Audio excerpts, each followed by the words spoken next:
যেহেতু আজকে শুক্রবার, শুক্রবারে তো বিভিন্ন ধরনের আবদার থাকে, তো আজকে ভাবলাম একদম দেশি মোরগটা রান্না করে দিব। এবং আমারও অনেক পছন্দ, বড় আপু যেহেতু নিজে এই দেশি মোরগগুলো আমার খাওয়ার জন্য স্পেশালি পালে আর কি। তো আম্মু গেছিল, আম্মুর কাছে পাঠিয়ে দিয়েছি। তো আজকে যেহেতু শুক্রবার, এই জন্য ভাবলাম যে দেশি মোরগটা রান্না করবো। প্রথমে তেল গরম করে পেঁয়াজটা দিয়ে দিছি, তো পেঁয়াজটা হালকা করে ভেজে নিব আর কি, বাদামি কালার করে নিব। এখন দেব হচ্ছে জিরে পেস্ট, রসুন পেস্ট এবং আদা পেস্ট। সারা সপ্তাহ যেমন সেমন শুক্রবার হলে কেন জানি না নাফিসার আর মেহজাবিনের আমার হাতের রান্নাটা খাওয়াই লাগবে তাদের দুজনের স্পেশালি। কিন্তু কেন এটা আমি আজও বুঝে উঠতে পারলাম না। নেক্সট টাইমে মেহজাবিনকে আর নাফিসাকে জিজ্ঞাসা করবো। এখন ভালো করে এটাকে কষাবো, তার আগে দিয়ে দেবো হচ্ছে আস্ত মশলা। আজকে আবার আমি তেজপাতাটা একদম গাছ থেকে ছিঁড়ে কাঁচা তেজপাতাটা ব্যবহার করতেছি, তাহলে রান্নার স্মেলটা আরো গুড আসছে। প্রথমে দিয়ে দেবো মরিচের গুঁড়া, তারপর দিয়ে দেবো হচ্ছে হলুদের গুঁড়া, তারপর দিয়ে দেবো হচ্ছে লবণ। লবণটা স্বাদ অনুযায়ী বেশ 4 থেকে 5 মিনিট ভালো করে কষাই নিব। কথায় আছে, আপনি যত বেশি মশলা কষাবেন তরকারি কিন্তু তত বেশি মজা হবে।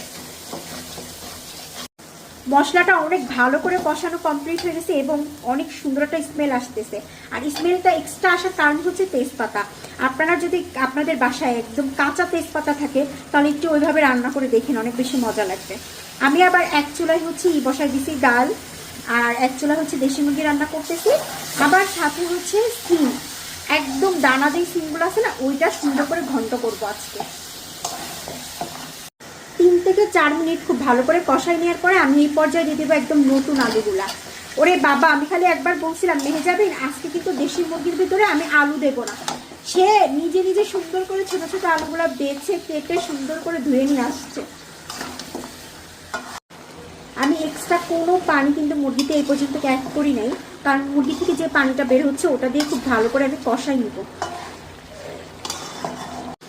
আমার মুরগিটা খুব ভালো করে কষানো কমপ্লিট হয়ে গেছে এবং তেলও ছেড়ে দিছে, মশলাও পুরো একদম গায়ে গায়ে লেগে গেছে চিকেনের। এই পর্যায়ে দিয়ে দিব হচ্ছে আমি ঝোলের পানি, যেহেতু কষানো কমপ্লিট হয়ে গেছে। একদম গরম পানি দিলাম, যেহেতু এখন শীতকাল, শীত গরম বলতে কোনো কিছুই নাই। আমি সবসময় ট্রাই করি মাংসতে গরম পানি দেওয়ার।